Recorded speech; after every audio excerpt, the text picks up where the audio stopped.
Hello everyone, আসসালামু আলাইকুম। কেমন আছেন সবাই? আশা করছি অনেক বেশি ভালো আছেন।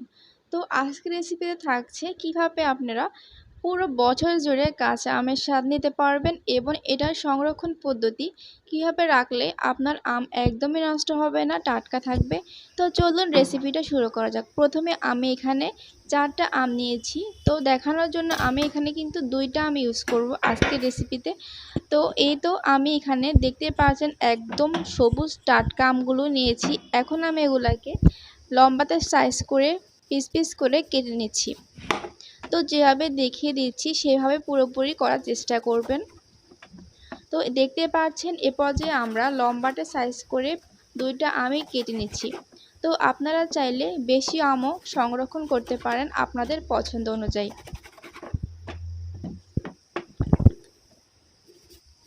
তো এই তো দেখতে পাচ্ছেন আমার 2টা আমি কিন্তু স্লাইস করা শেষ।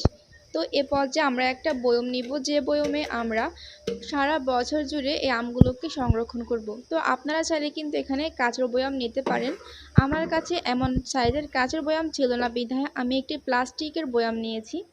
তো কাঁচা আম আপনারা যতটুকু সংরক্ষণ করবেন, তো এভাবে আপনারা ভালো মতো করে একটা একটা পিস করে বয়ামে অ্যাড করে দিবেন।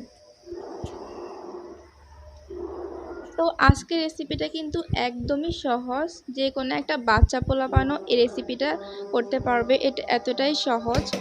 তো এইটা দেখতে পাচ্ছেন সবগুলো আমি এই বয়ামের মধ্যে অ্যাড করে দিলাম। তো এ পর্যায়ে আমাদের লাগছে লবণ। এখানে আমি চা চামচের 2 টেবিল চামচ ভরাট করে লবণ অ্যাড করে দিলাম এই আমের মধ্যে। এ পর্যায়ে যেহেতু আমরা সারা বছর জুড়ে এটাকে সংরক্ষণ করব, তাই আমাদের লাগবে হোয়াইট ভিনেগার।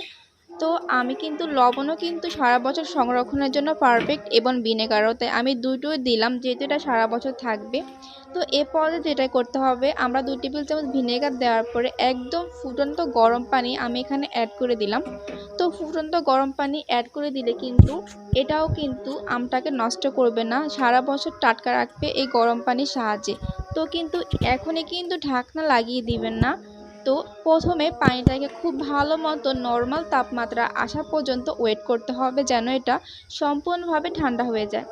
তো ঠান্ডা হয়ে যাওয়ার পরে কিন্তু ঢাকনা লাগিয়ে আপনারা চাইলে ঘরের যে কোনো কোণায় এটা রাখতে পারেন, কিংবা আমরা যেরকম ফ্রিজে আচার সংরক্ষণ করি ওইভাবেও কিন্তু রাখতে পারেন। কোনো রকমের রোদ কিংবা কোনো কিছুই দিতে হবে না।